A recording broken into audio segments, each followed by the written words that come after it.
Soon my doomsday clock will strike midnight, and the world... Oh, wait, there actually is a doomsday clock.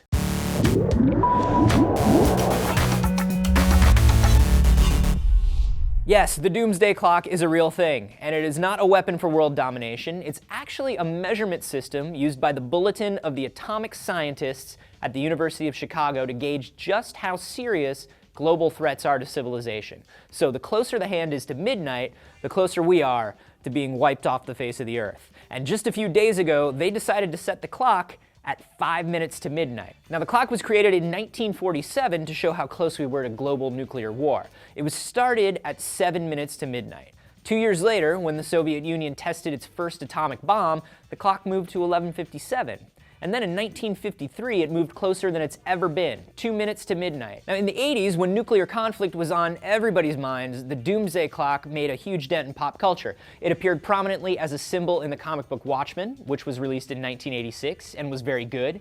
It was also the inspiration for the Iron Maiden song 2 Minutes to Midnight, which was released in 1984 and was also very good, proving that nuclear tension is super rad for pop culture. As years have gone on, the clock has moved back and forth. The earliest time it's ever been set to is 11:43. That was in 1991 after the US and the Soviet Union signed the Strategic Arms Reduction Treaty and started backing off with all the nukes. While it's still a major scare, nuclear war isn't the only always present danger to humanity out there these days. So in 2007, the Bulletin changed the criteria for the clock, and now the time changes based not just on nuclear danger, but also on climate issues and any development in life sciences that can cause irrevocable harm, like disease outbreaks and biological weapons. After changing the criteria in 2007, they set it to 11:55. Based on North Korea and Iran's nuclear strategies and mounting evidence of climate change. In 2010, we were back at 11:54, and we gained that minute